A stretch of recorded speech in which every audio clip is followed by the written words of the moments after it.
that your enemy is an invisible enemy, okay? And if he can't get in your ear, he can't manifest in your presence. So your battle is not with your ex-husband. I promise you it's not.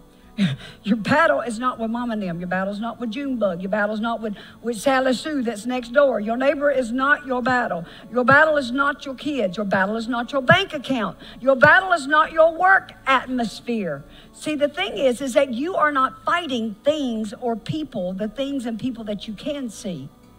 The truth of the matter is, what you're really fighting is what you can't see. You're really fighting what you've heard and kept on hearing. I can conquer what I see. If I see you coming at me, if I can just see you, I ain't gonna sit down. I'm gonna conquer you. I'm not gonna stop. I got some nails that can claw your eyeballs out if I got to. If I see you, I can stop that. Matter of fact, if you're running your mouth about me and I see you, I can stop that. I get my hands around your neck long enough. You won't say nothing else. I can promise you that. I can stop what you're saying if I can just see you. But if I can't see you, I got to deal with that. Because 9 times out of 10, you don't see the enemy coming. You don't see him coming. You think everything's okay. Your battle is with the principalities and the rulers of darkness that are fighting you in the background. Anybody ever had your computer not work right? And you call the people to help you fix it, and they start going into all these little settings, and then they say, what was wrong was there were programs running in the background. See, that's the problem. You got too many programs running in the background. You got to shut those programs down. When God delivers you from it, when he sets you free from it, then you've got to shut that program down, or it's still running. You're still hearing it. I'm still hearing from 30 years ago. I'm still hearing from 20 years ago. That's why when you say something, then all of a sudden I get mad at you and you didn't even mean it because I didn't hear what you said. I heard, in other words, my hearing is attached to my history. Lord have mercy, Lord have mercy, Lord have mercy. Let me ask you a question.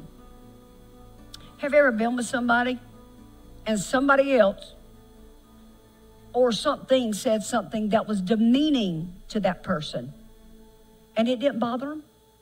They just kept on laughing, kept on talking, and you sitting there thinking, now if somebody would have said that to me, I'd have jack slapped them into next week real quick like. And you can't figure out why that person is not even moved them. Can I tell you why? Because what that person said, it triggered something that was attached to your history. But see, they didn't have a history there.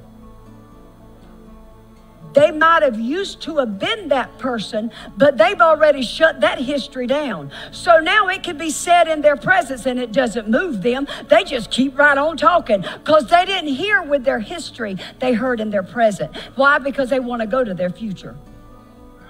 That's a word, y'all. That's a word right there, okay? Feelings, hear me. Feelings have a history, and they are fueled by old wounds that have not been made whole. And as long as you see your history, as long as you hear your history in your present, then you will remain vulnerable. And not only that, you have no defense for your future. That was a mouthful. See, I'm writing as hard as she can. Go back and listen to it again, baby, because you ain't gonna get all that. Let me help y'all, okay? Can I help you? Because I still got 20 minutes, okay? I want to give you some practical steps of fortification. To fortify, like a fort, to fortify, okay? Watch this. Mind your P's and Q's. Now, your mom ever told you mind your P's and Q's? Did you ever wonder what that meant? We knew not to ask Mama what that meant because she would have slapped our teeth down our throat. But mind your P's and Q's. So what are my P's and Q's, Pastor? I'm about to tell you. Mind your P's and Q's, okay? Be mindful of. You got 3 P's. Praise, prayer, and purpose. Be mindful of your praise. If it steals your praise, back up. Be mindful of your prayer. If you find yourself praying on one thing over and over and over and over and over, back up. And you got to be mindful of your purpose. Okay? And what's my cues? Quiet. Be quiet. Because you're going to completely, there's no way you can mind your praise, your prayer, or your purpose if you're not quiet before him. You got to shh. So you got to know your praise, you got to know your prayer, and you've also got to know your purpose.